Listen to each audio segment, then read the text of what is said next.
que, si Dios quiere, vamos a tener una ayuda en nuestras pantallas y vamos a empezar. No sé si podremos hacerlo todo hoy, pero si el Señor lo permite, si no lo terminamos hoy, pues continuaremos la semana que viene, si Él quiere. La palabra de Dios es una roca firme, es la roca donde el creyente ha sido colocado y Cristo es nuestra roca y su palabra es nuestra roca y debemos construir nuestro edificio en la piedra angular que es Cristo y en su palabra que es suficiente, es inerrante, esto es que no tiene error ninguno, está libre de todo tipo de error. Es infalible, significa que cuando la pones en práctica es eficaz, cumple su propósito. Pero también la palabra de Dios es suficiente. Y cuando decimos que es suficiente, significa que tiene todo lo que necesitamos para la vida que agrada a Dios.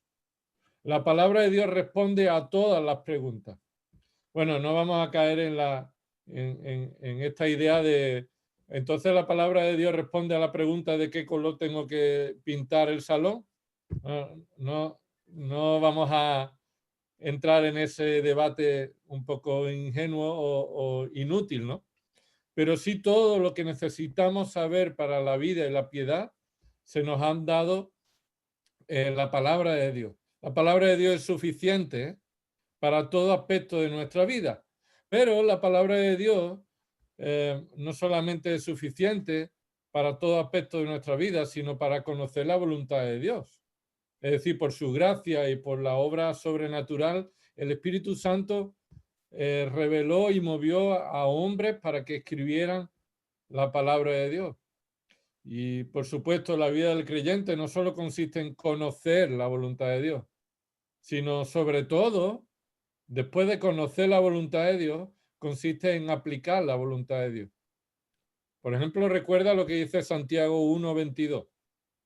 La palabra de Dios nos dice en Santiago 1:22 que debemos ser hacedores de la palabra y no tan solo oidores de la palabra, que se engañan a sí mismos, es decir, que piensan que solo con conocer la palabra es suficiente. Sino, no nos engañemos, debemos ser hacedores de la palabra. Ahora, ¿qué sucede si no conozco la voluntad de Dios? ¿Esto me libra de la responsabilidad? De ninguna manera, ya que, por ejemplo, Levítico 5:17 enseña un principio universal, aunque en ese contexto tiene que ver con la ley que Dios le trajo al pueblo de Israel para hacer un gobierno teocrático para Israel exclusivamente, pero nos enseña un principio universal y que a día de hoy explica la voluntad de Dios para nosotros. Dice Levítico 5:17, si alguno peca y hace cualquiera de las cosas que el Señor ha mandado que no se hagan, aunque no se dé cuenta, será culpable y llevará su castigo. Y esto es así.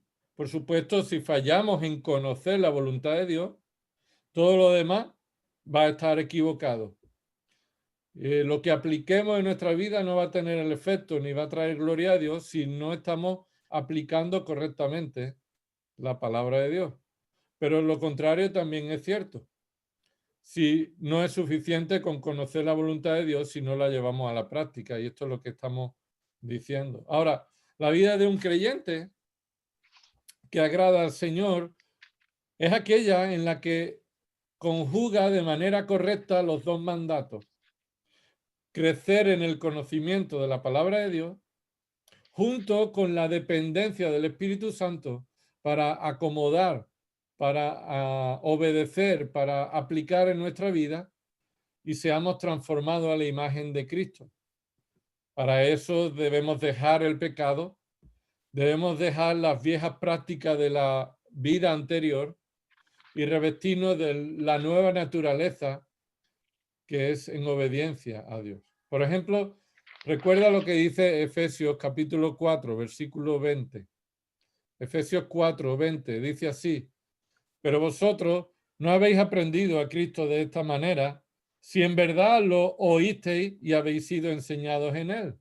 conforme a la verdad que hay en Jesús, que en cuanto a vuestra anterior manera de vivir, os despojéis del viejo hombre.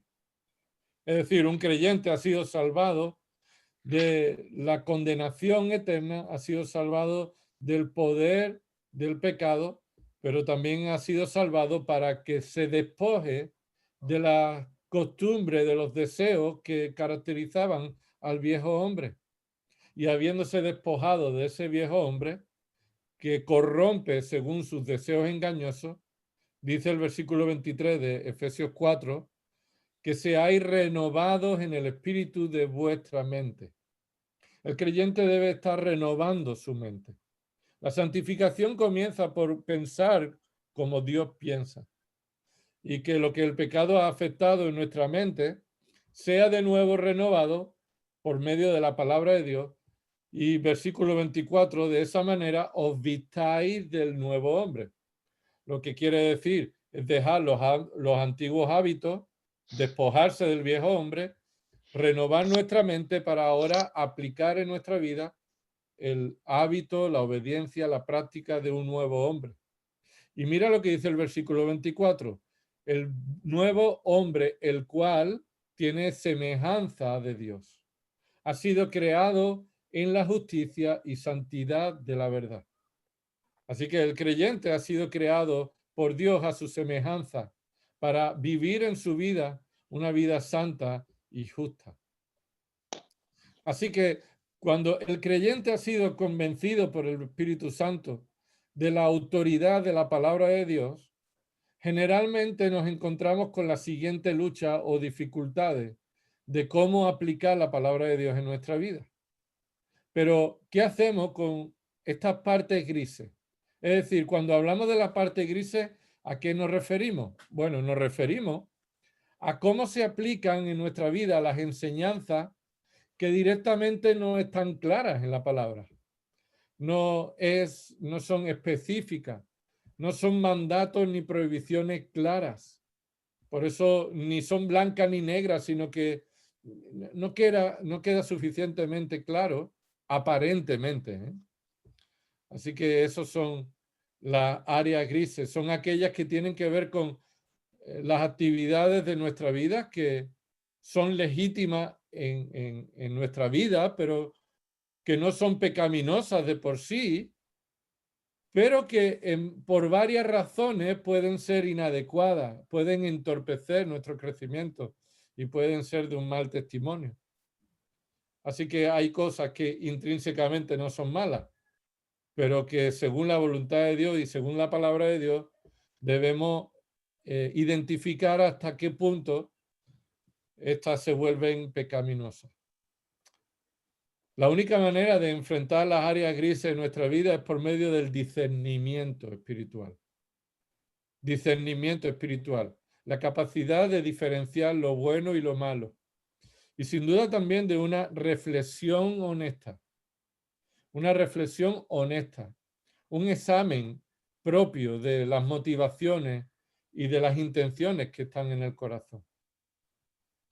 Así que es claro que hay cuestiones prácticas en nuestras vidas que la Biblia dice que no son correctas, que no deben estar presentes, que debemos abandonarlas. Y también hay cuestiones en nuestras vidas que la Biblia enseña que son claramente mandatos que debemos cumplir.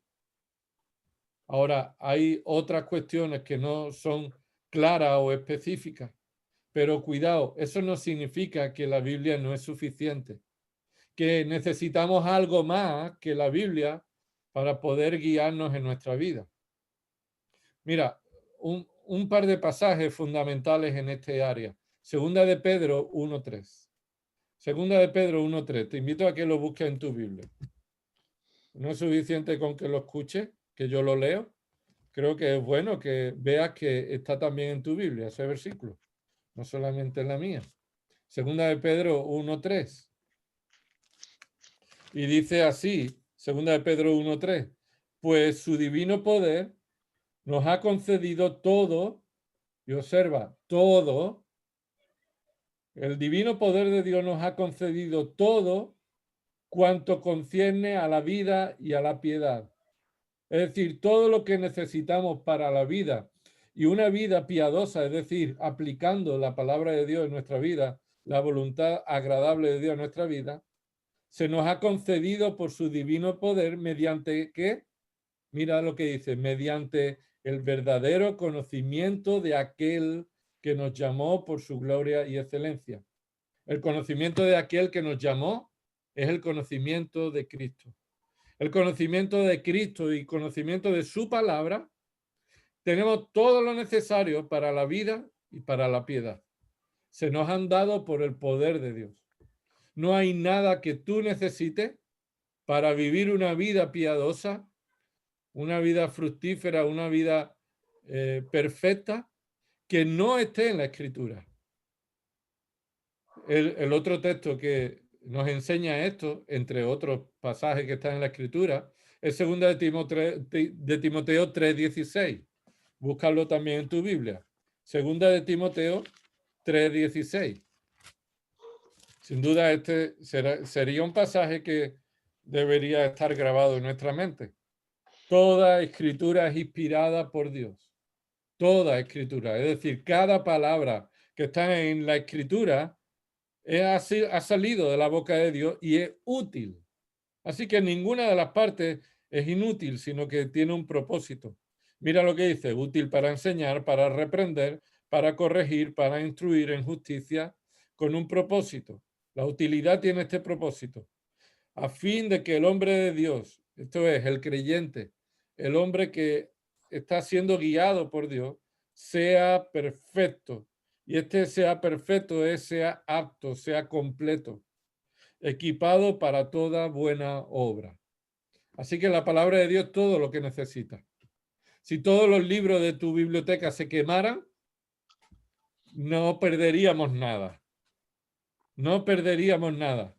Ahora, si la Biblia no estuviera en nuestras manos, ningún libro de la estantería o ninguna biblioteca del mundo sería la que nos guiaría adecuadamente en nuestra vida. Necesitamos la palabra de Dios. Así que zona grises no significa que la palabra de Dios no es clara y no tiene todo lo que necesitamos. Zona grises significa que hay cuestiones en nuestra vida que necesitamos conocer más de la palabra de Dios, que no son declaraciones claras y específicas, sino que necesitamos conocer todo el consejo de Dios. Así que para un entendimiento bíblico de la zona gris de nuestra vida, necesitamos aplicar los principios generales de la Escritura. Y si no sabemos qué decisión tomar con respecto a alguna zona gris, no es por carencia de la palabra, sino por falta de conocimiento de nuestra parte. Lo vuelvo a repetir. Si hay cuestiones en nuestra vida que no estamos seguros si es correcto o incorrecto o cuál es la voluntad de Dios en esa área, no es porque la Biblia tenga carencia, sino porque tú y yo no hemos profundizado lo suficiente y no tenemos el conocimiento que necesitamos de la palabra de Dios para tener el discernimiento. Ahora, ¿qué tipo de zonas grises? Bueno, vamos a verlo como ejemplo a medida que estamos viendo este estudio. Pero podríamos ver que a lo largo de la historia han surgido tensiones con respecto a estas zonas grises. Por ejemplo, ¿es pecado tener una televisión en casa? ¿Es pecado? ¿La televisión es pecado? Bueno, muchos han utilizado esta zona gris para decir esto es pecado. O muchos han dicho, ¿es pecado que la mujer lleve pantalones o no? Todavía no hemos entrado en estos puntos. Estamos viendo ejemplos de zonas grises. ¿Es pecado ir al cine? ¿Es pecado escuchar ciertos estilos de música? ¿Es legítimo un trabajo u otro? ¿Cómo saber el trabajo que debo tener? ¿Cómo saber la profesión que debo estudiar? ¿Cómo saber con quién me debo casar? ¿Cómo saber qué coche tener? ¿Cómo saber si debo tener un coche o dos? ¿Cómo saber tantas cosas? Bueno, no necesariamente son cuestiones pecaminosas, pero La Biblia es suficiente para ayudarnos a tomar conciencia en estas áreas. Y en primer lugar, este sería la primera pregunta. Vamos a hacernos muchas preguntas para poner a prueba si lo que estamos queriendo conocer, si esta parte de mi vida es correcto o incorrecto, si es la voluntad de Dios o no. Vamos a hacernos varias preguntas. En primer lugar, ¿estás seguro de que en realidad es una área gris? ¿Estás seguro que esta parte de tu vida es una área gris en lo que hay libertad para que uno pueda tomar una decisión? ¿Qué quiero decir con esto? Bueno, lo que quiero decir es que debemos cuidarnos, debemos tener cuidado de no justificar un pecado en nuestra vida diciendo, oye, no, la Biblia no es claro en esto, así que en esto tengo libertad para tomar mi decisión. Sino que probablemente el desconocimiento de la palabra de Dios te lleve a considerar un área gris cuando la Biblia es tajante en eso, es tajante en ello. Así que nuestro deseo de agradar a Dios debe ser tan fuerte y tan claro que debemos estar examinando toda nuestra vida a la luz de la palabra. Y si tienes duda de si hay un área gris o no, pues deberías también consultar a alguien más maduro en la palabra, en el conocimiento, para que te guíe, te dirija y te ayude a examinar si este área es un área gris o es totalmente claro que la Biblia enseña lo que debemos hacer. Por ejemplo, Proverbios 11:14 dice, donde no hay dirección sabia, caerá el pueblo, pero en la multitud de consejeros hay seguridad. Esto es, a veces necesitamos buscar una multitud de consejeros bíblicos, está en el contexto. No es la democracia, lo que decidamos entre todos, eso es correcto, ¿no? La multitud de consejeros bíblicos está la seguridad, la sabiduría. Y esto está también en Proverbios 15:22 y en Proverbios 24:6. Proverbios 15:22 dice, los pensamientos son frustrados donde no hay consejo, pero en la multitud de consejeros se afirman los pensamientos. O Proverbios 24:6, porque con ingenio harán la guerra y en la multitud de consejeros está la victoria. Es decir, cuando estás enfrentando necesidad de saber cómo enfrentar y tomar decisiones en un momento de tensión o de necesidad de diferenciar lo bueno y lo malo, será bueno que busquemos consejeros bíblicos, busquemos a los ancianos de la iglesia o hermanos en el que nos van a guiar por la palabra. Así que, en primer lugar, asegúrate que la palabra de Dios está hablando claramente sobre algo que tú crees que no es claro. Asegúrate de lo que la palabra de Dios dice en todas las áreas de tu vida. No hay áreas en tu vida que puedan quedar al margen de la palabra de Dios. No hay un área de tu vida cristiana y una área de tu vida secular. Toda tu vida está bajo la autoridad de Cristo, bajo el señorío y la autoridad de su palabra. La segunda pregunta que podríamos hacernos, si esta área de mi vida es un área gris, y cómo diferenciar si es correcto o incorrecto, si es pecaminoso o es legítimo. Esta es la segunda pregunta. ¿Será una ventaja espiritual para mi vida? ¿Será una ventaja espiritual para mi vida? Es decir, la decisión que debo tomar o las decisiones que estoy tomando o la práctica que estoy viviendo en mi vida. ¿Esto es una ventaja espiritual para mi vida? ¿Es una ayuda? Una ayuda es ver cómo esto afecta a tu vida espiritual. Y no solo estamos llamados a hacer lo que es ventajoso para nuestra vida espiritual. Probablemente si deba cumplir esta pregunta significaría que no haríamos nada en el día que solamente leer la escritura, leer la palabra, estar orando y no haríamos nada porque otras cosas ya no son ventajosas para la vida espiritual. No estamos diciendo que solo hagas lo que es ventajoso para tu vida espiritual. Pero lo que sí estamos diciendo es importante que pongas atención en aquello que edifica. Estamos llamados a examinar todo aquello y ver lo ventajoso que sea para tu vida. Ahora, si no edifica, entonces puedes prescindir de ello o debes prescindir de ello. Es decir, si te empeñas en algo que no edifica, esto ha llegado a ser algo pecaminoso en tu vida. Si te empeñas en algo que no edifica, esto llega a ser pecaminoso y no conviene porque ha roto la prioridad o está ocupando el lugar que no conviene. Por ejemplo, recuerda que dice Mateo 6:33. Mateo 6:33. Jesús está ahí hablando en el Sermón del Monte, trayendo aplicación de la palabra de Dios a la vida cotidiana y viene a enseñarnos cómo debemos estar preocupados en nuestra vida. Y dice el versículo 3, buscad primero su reino y su justicia y todas estas cosas os serán añadidas. Buscad primero el reino de Dios y su justicia y todo lo demás será añadido.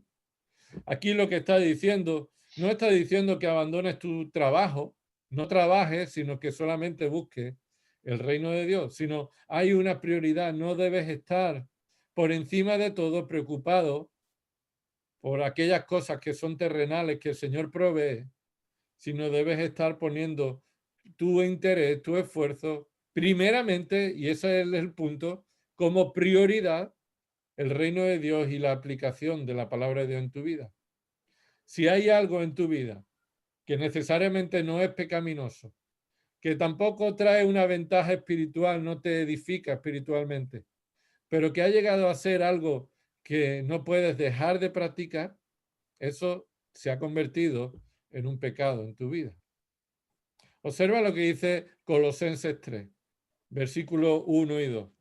Algo muy genérico que debe ayudarnos a pensar bíblicamente en las áreas grises de nuestra vida. Dice Colosenses capítulo 2, Colosenses capítulo 3, versículos 1 y 2. Ya que dice, si habéis pues resucitado con Cristo, y esto se traduce, ya que habéis resucitado con Cristo, buscad las cosas de arriba, donde está Cristo sentado a la diestra de Dios. Poned la mira en las cosas de arriba, no en las de la tierra. Lo que aquí está diciendo no es que solamente hagamos esto, sino que hay una prioridad en aquello que dediques tu tiempo. Debe haber una prioridad buscando especialmente y sobre todas las cosas de arriba. Esto es, buscar la voluntad de Dios en nuestra vida. Así que, por ejemplo, dormir es bueno, ¿no? Dormir es bueno, pero dormir demasiado es pecaminoso porque ya nos muestra que estaremos dando prioridad a el descanso y dormir antes que nuestras propias responsabilidades, ¿no? Así que un desorden en las prioridades y no colocar la prioridad de la edificación espiritual por encima de todas las cosas es pecaminoso. Tercera pregunta que nos puede ayudar. Tercera pregunta. ¿Me atrasará en mi crecimiento espiritual? Y tiene que ver con esta pregunta anterior.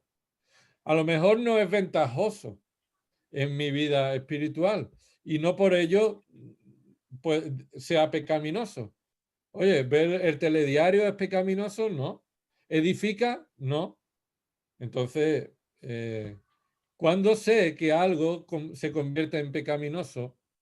Pues esta es una pregunta también pertinente. Cuando atrasa o cuando afecta mi crecimiento espiritual. Hemos resaltado la importancia fundamental de la edificación, pero debemos estar preocupados principalmente sobre nuestra edificación espiritual, confiados en la fidelidad de Dios. Pero mira, una manera adecuada de saber cómo tomar decisiones sobre las zonas grises que no está claro en tu vida, debemos analizar sus consecuencias, las consecuencias. Es decir, hay actividades que pueden ser legítimas y no ser pecaminosas por sí mismas, pero debes analizar y preguntarte, ¿esto se está convirtiendo en una distracción, un impedimento en mi crecimiento espiritual? Es decir, ¿está impidiendo que yo dedique el tiempo adecuado para leer la palabra y orar?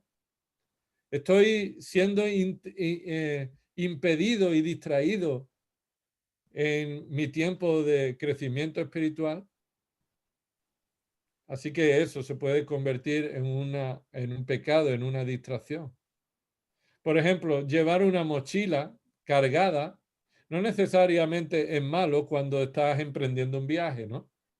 Si vas a hacer un viaje, sería legítimo que metieras en tu mochila las cosas necesarias, ¿verdad? Aunque eso pese.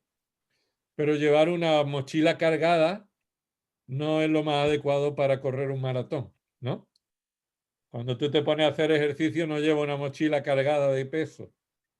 Pues esto es lo que dice Hebreos 12.1. Esto es lo que nos invita Hebreos 12.1 a examinar nuestras vidas a la luz de lo que otros han hecho en su propia vida.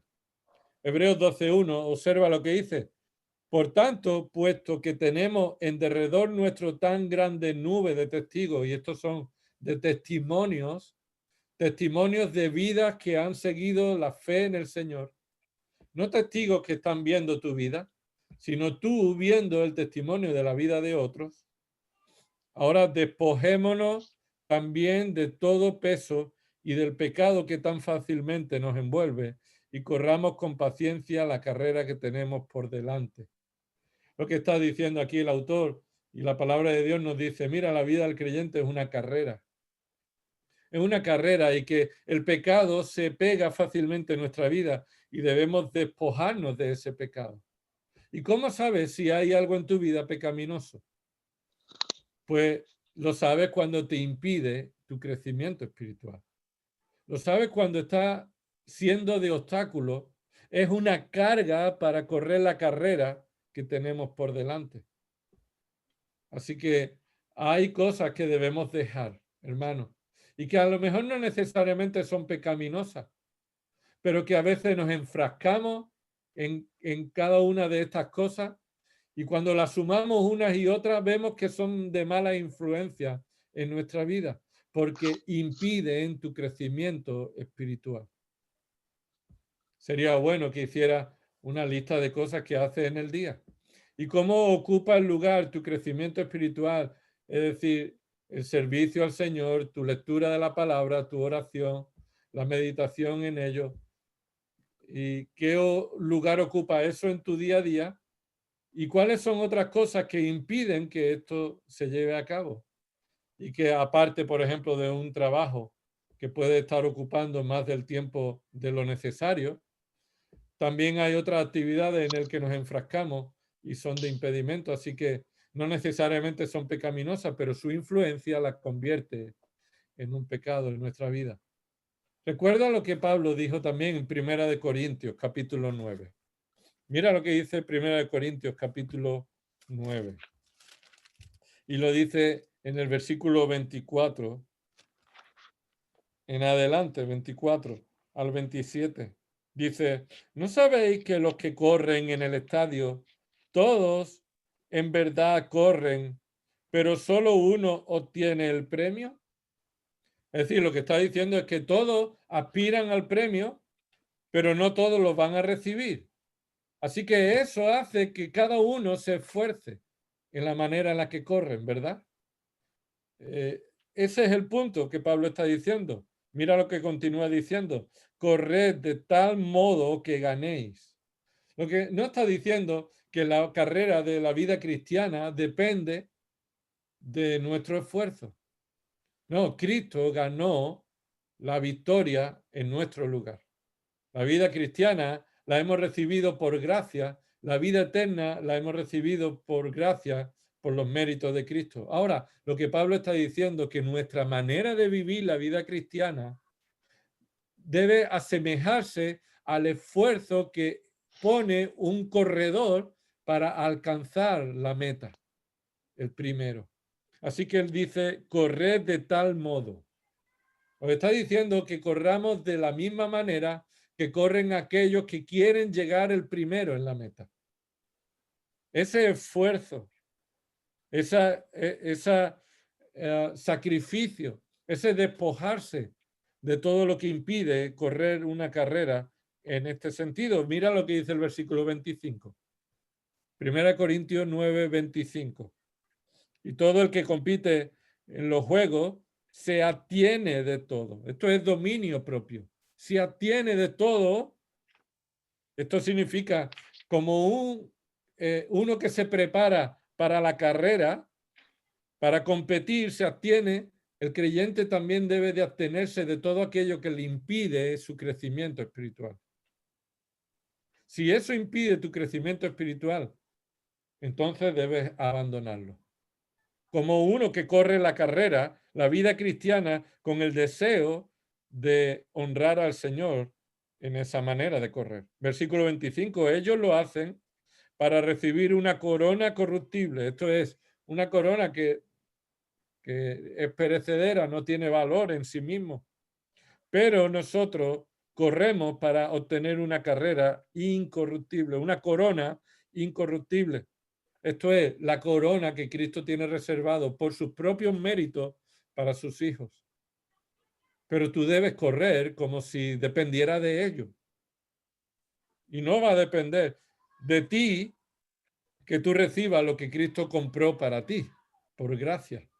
Pero está diciendo, no utilices el hecho de que Cristo ya lo tiene asegurado para ti para ir andando en la carrera. No sé si me explico. La salvación que Dios ha comprado para ti, eso no te justifica para que ahora tú menosprecies ciertas áreas de tu vida que te impiden el crecimiento, sino que tienes que despojarte, esforzarte, abstenerte de ciertas cosas que te impiden el correr la carrera, como aquel que desea conseguir y obtener el premio. Versículo 26. Por tanto, yo de esta manera corro. Pablo está poniendo el ejemplo en su propia vida. Esta es la manera en la que yo corro. No como sin tener meta. De esta manera peleo, no como dando golpes al aire, sino que golpeo mi cuerpo, lo hago mi esclavo, no sea que habiendo predicado a otro yo mismo sea descalificado o inútil para ganar las almas que Dios va a salvar. Aquí lo que está diciendo es que debemos estar sacrificadamente examinando nuestro corazón y nuestras pautas y nuestras acciones, nuestros quehaceres, que a veces parecen que no son pecados en sí mismos, pero te impiden el crecimiento o el servicio o todo lo que Dios ha preparado por gracia en nuestra vida. Así que deja aquello que impide o frena tu crecimiento espiritual. Probablemente a lo mejor no puedes dejar tu trabajo, porque eso es lo que realmente más impide tu crecimiento espiritual. Pero puedes tomar decisiones con respecto a tu trabajo para que minimices cómo afecta tu vida. O puedes tomar la decisión de buscar otro tipo de trabajo o otra área de tu vida, aquello que está ocupando o frenando tu crecimiento espiritual. Cuarto lugar, cuarta pregunta que nos ayuda a analizar nuestras vidas en las áreas grises. ¿Tiene el potencial para esclavizarme? ¿Tiene el potencial para esclavizarme? Mira, la palabra de Dios nos dice que no debemos dejar que nadie nos domine. No debemos dejar que nadie nos domine. Recuerda estas palabras en 1 Corintios 6. Bien repetida y conocida. 1 Corintios 6, versículo 12. Y en esta carta Pablo la usa muchas veces.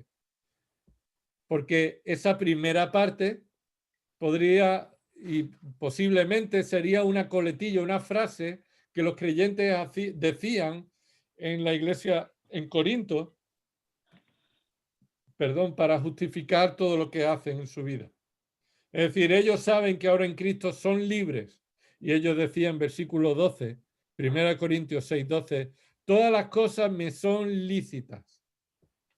Bueno, esto no es cierto de por sí. No todas las cosas me son lícitas, pero sin duda en Cristo hemos sido libres, libertados para hacer mucho de lo que en otra situación no éramos libres para hacer. Pero está aquí el punto. Todas las cosas me son lícitas, es decir, están a mi alcance, las puedo hacer, pero no todas son de provecho. Y esto es lo que te ayuda a ver de entre todas las cosas que están delante de ti, que tú puedes hacer y puedes hacer además correctamente, cuando eso se convierte en algo ilícito. En primer lugar, Pablo dice, cuando no todas son de provecho. ¿Por qué no son de provecho? Mira lo que continúa diciendo.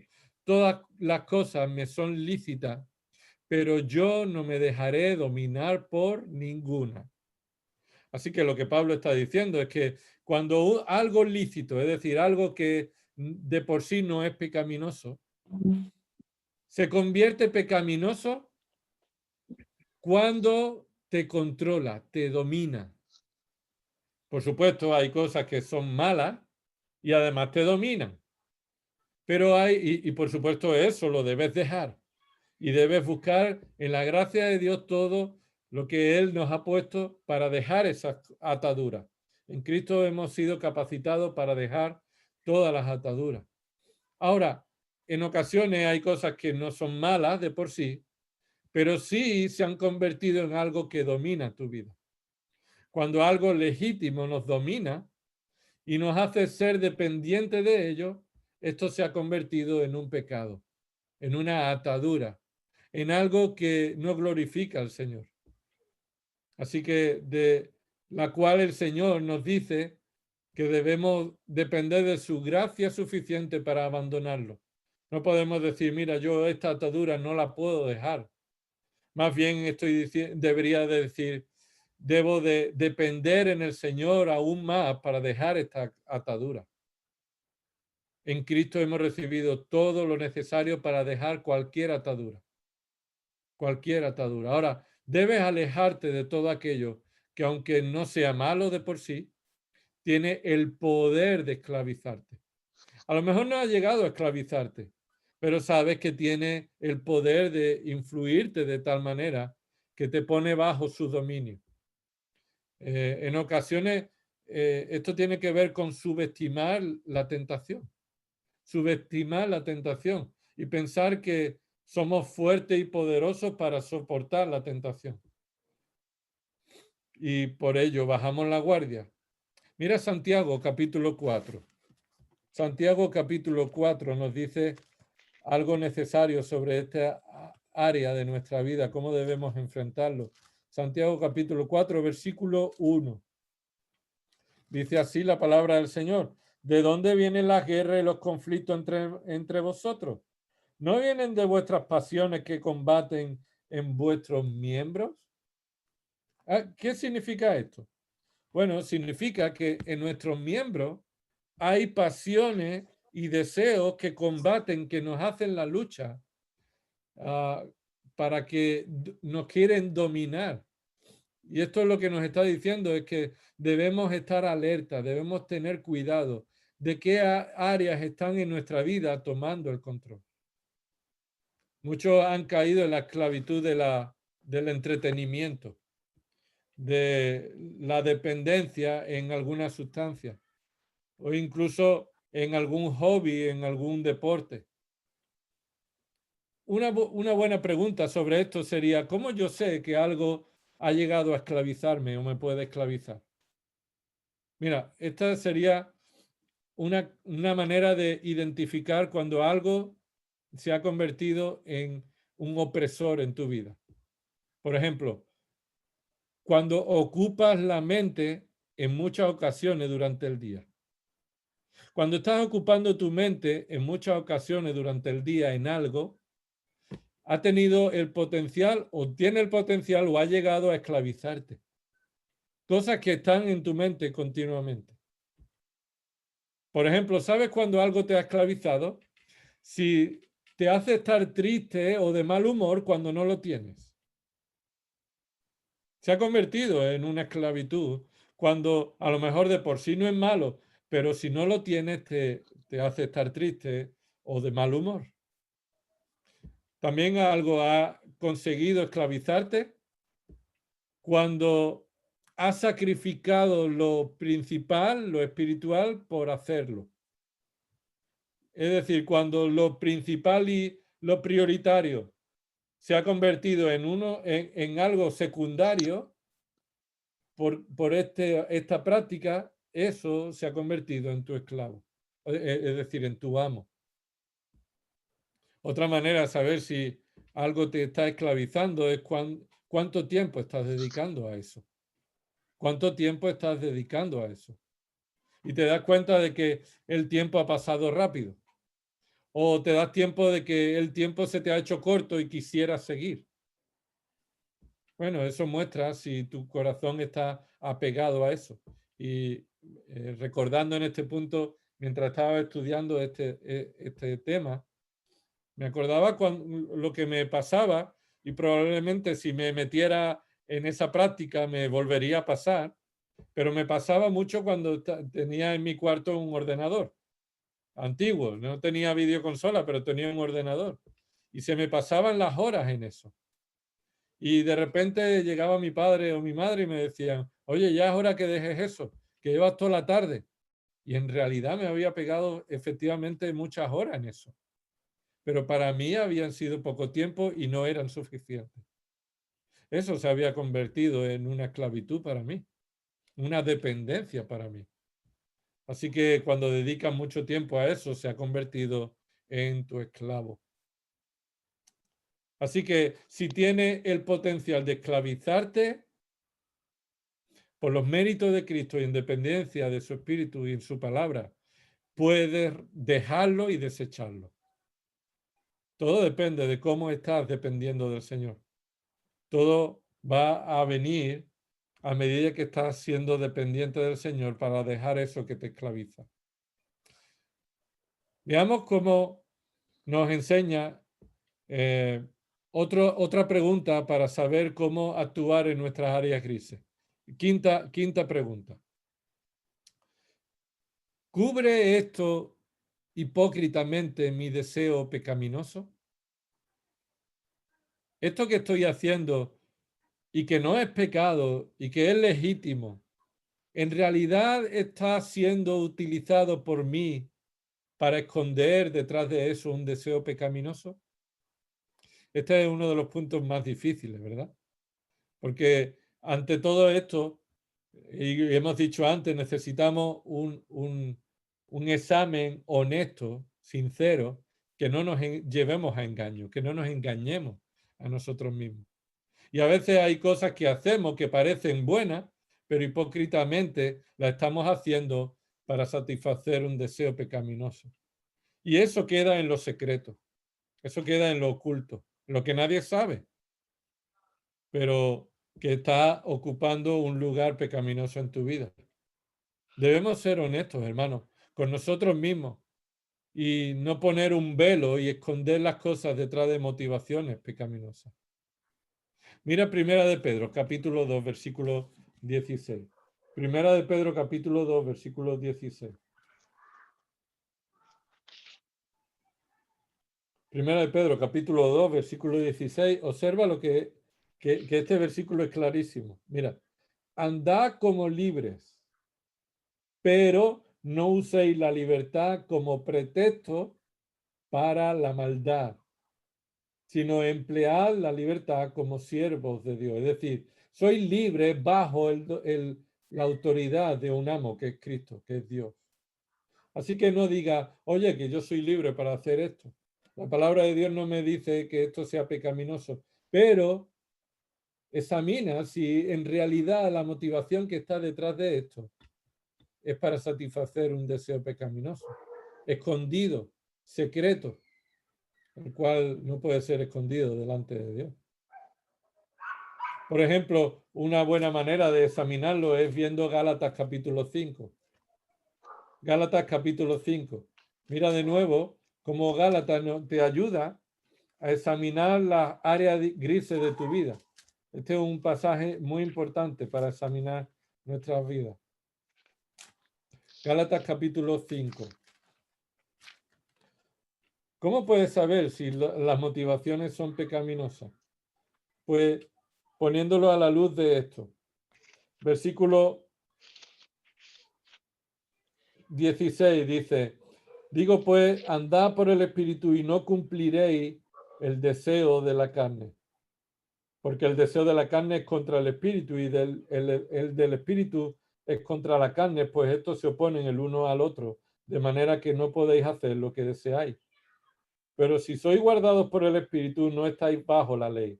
Ahora bien, las obras de la carne son evidentes, las cuales son, y estos son evidentes para ti, ¿eh? Son evidentes para ti. A lo mejor no son evidentes para otros, pero para ti sí. Y debes preguntarte si esto es inmoral, impureza, sensualidad, idolatría, hechicería, enemistades, pleitos, celos, enojos, rivalidades, disensiones, sectarismo, envidia, borrachera, orgía, cosas semejantes contra las cuales os advierto, como ya os lo he dicho antes, que los que practican tales cosas no heredarán el reino de Dios. Así que debemos de examinar si estamos haciendo algo con respecto a alguna motivación pecaminosa. Y mira lo que dice el versículo 13. Porque todos vosotros, hermanos, a libertad fuisteis llamados, solo que no uséis la libertad como pretexto para la carne, sino servíos por amor los unos a los otros. Así que la libertad que hemos recibido en Cristo no es para satisfacernos, es para satisfacer a otros en amor. Para satisfacer a otros en amor, para servirnos a otros, unos a otros. Así que, ¿de qué manera expreso el amor de Dios o el amor al prójimo?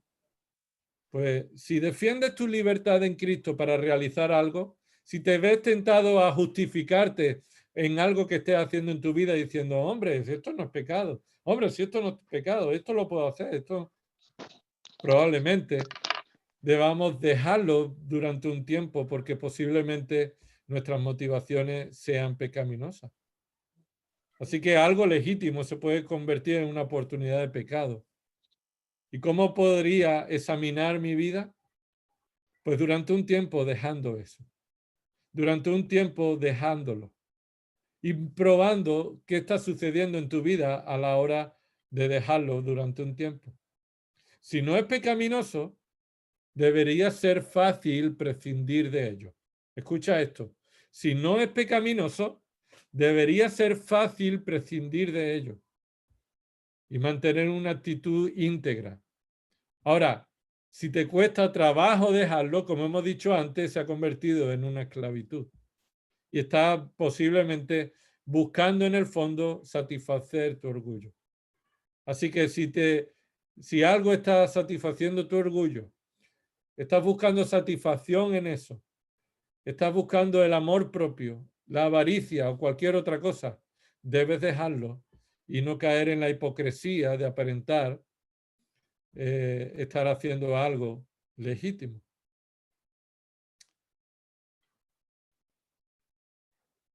El sexto punto nos dice esto. El sexto punto nos dice esto. ¿Va contra mi conciencia? ¿Va contra mi conciencia? Y este será el último punto. ¿Va contra mi conciencia? Hermano, sabemos que Dios nos ha creado con una conciencia que tiene el propósito de ayudarnos en el discernimiento. Observa Romanos capítulo 2, versículos 14 y 15. Romanos capítulo 2, versículos 14 y 15. Dice la palabra del Señor, porque cuando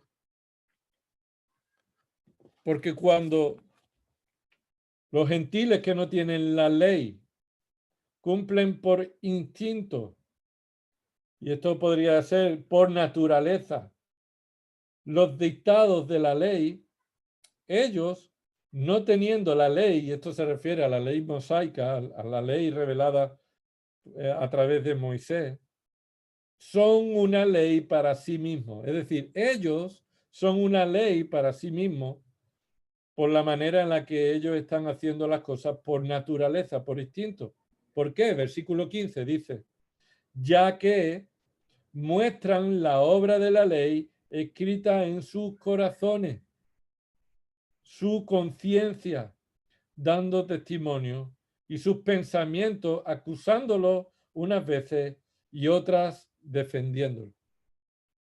Lo que está diciendo este pasaje es que la conciencia refleja una ley escrita por Dios en nuestros corazones y que es usada con un propósito, es el propósito de dar un testimonio, acusándonos unas veces y otras veces defendiéndonos. ¿Cuándo nos acusa? Bueno, cuando hacemos algo que no agrada a Dios, aunque parezca que es bueno, cuando algo no agrada a Dios, nuestra conciencia nos acusa y nos dice que estamos atentando contra la voluntad de Dios. A veces no hace falta que la Escritura te lo diga. Tú estás intranquilo y dices, no estoy seguro si esto es correcto o no. ¿Sabe qué? Es pecado ir en contra de esa conciencia. Es pecado ignorar la voz que Dios ha puesto en la conciencia del hombre para protegerlo, para marcarle y acusarle del pecado. En otras ocasiones, cuando hacemos algo correcto y nos acusa alguien de que estamos haciendo algo inapropiado, también la conciencia nos defiende y nos dice, oye, que confirmamos que lo que estás haciendo está bien, es conforme a la voluntad de Dios. Ahora, el caso es que el pecado ha afectado negativamente todo nuestro ser.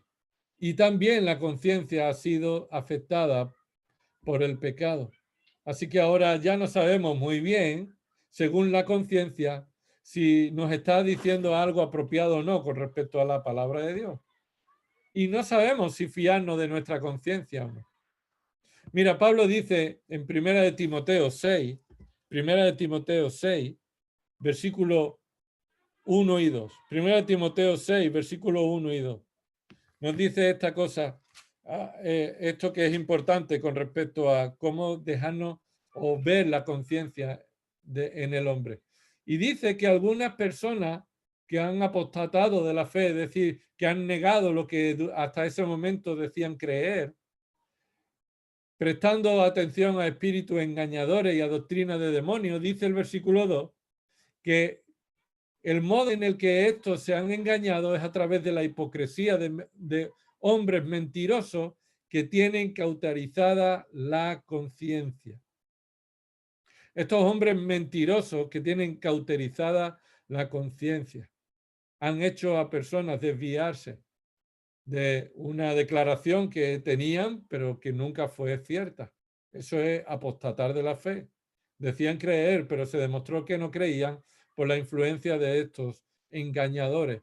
Ahora, esto nos dice que debemos cuidar la conciencia.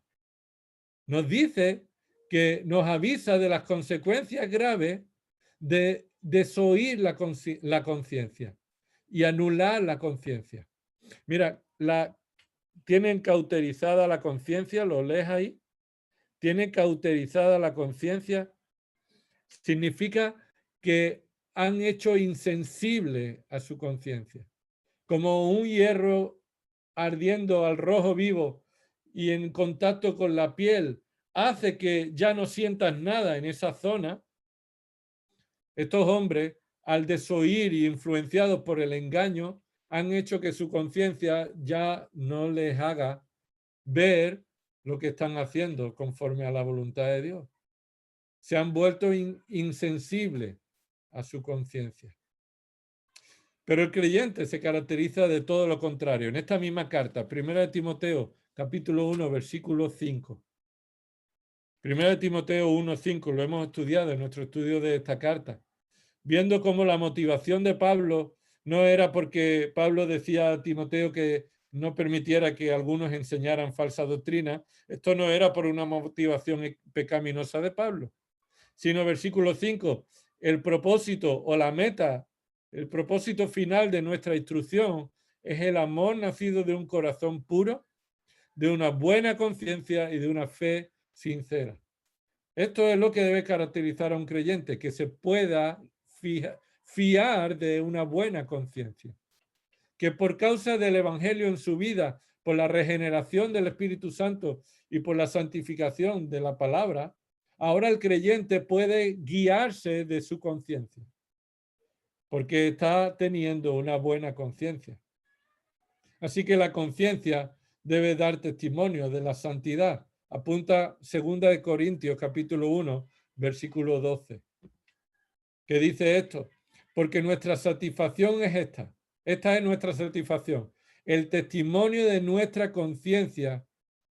El testimonio de nuestra conciencia. Así que Pablo está diciendo que el creyente puede encontrar satisfacción al ver cómo la conciencia, que le está guiando en santidad y sinceridad que viene de Dios, le da un testimonio de satisfacción, de saber que no en sabiduría carnal, sino en la gracia de Dios, nos hemos conducido en el mundo y especialmente hacia vosotros. El creyente debe guiarse por su conciencia cuando ésta está siendo guiada por la palabra. Y la conciencia del creyente, transformada por la pureza moral de la palabra de Dios, debe guiar al creyente en la decisión de esto es conforme a la voluntad de Dios o no, en esta área gris de mi vida.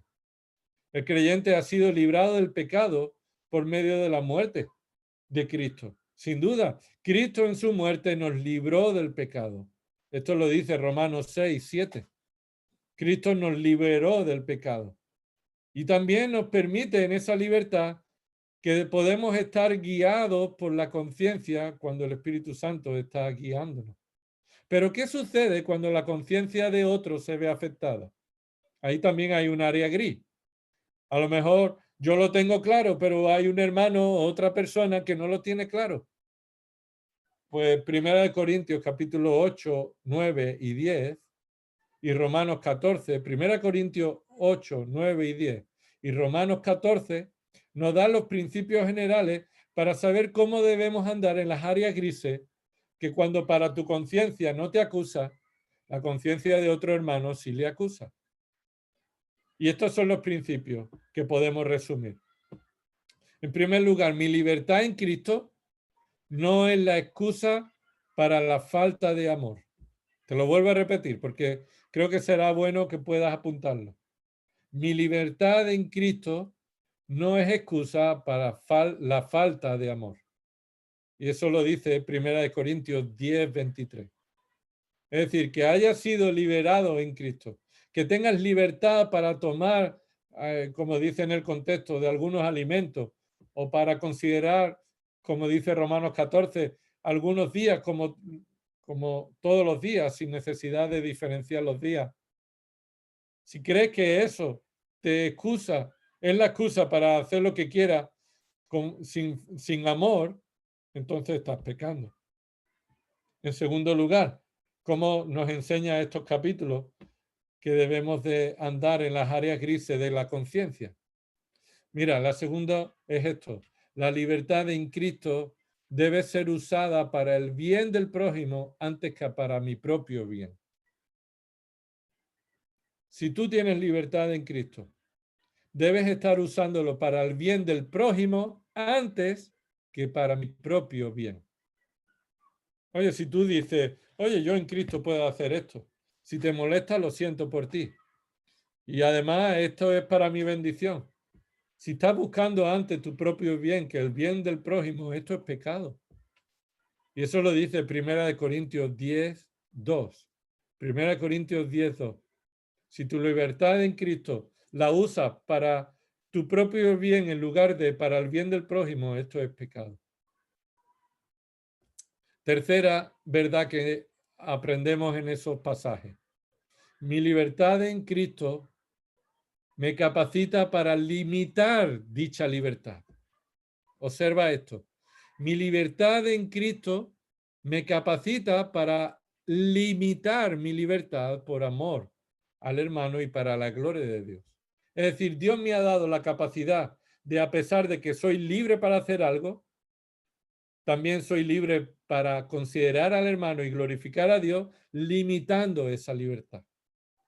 Y eso lo encuentra en 1 Corintios 10, 32. 1 Corintios 10, 32. Otro principio, cuarto principio. Mi libertad en Cristo no debe ser ocasión para pecar contra la conciencia del hermano.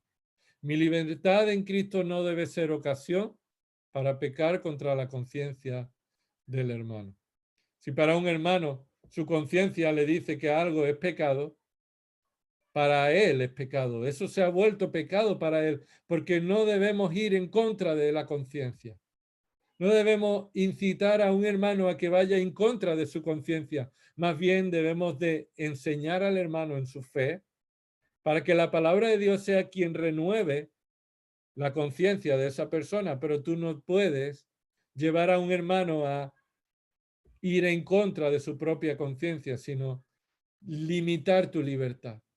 Y cuando mi libertad afecta la conciencia del hermano que en el conocimiento de la palabra es débil, mi conocimiento se ha vuelto pecaminoso, arrogante. El conocimiento envanece. Y esto envanece cuando uso mi conocimiento como ocasión para pecar contra otro hermano, en lugar de considerarlo en amor. Y el quinto punto en este tema. Mi libertad en Cristo está por encima de cualquier atadura religiosa. Mi libertad en Cristo está por encima de cualquier atadura religiosa. Y eso lo dice Gálatas 5.1. Y vamos a terminar en este punto con Gálatas 5.1. Gálatas 5.1 dice así. Para libertad fue que Cristo nos hizo libres.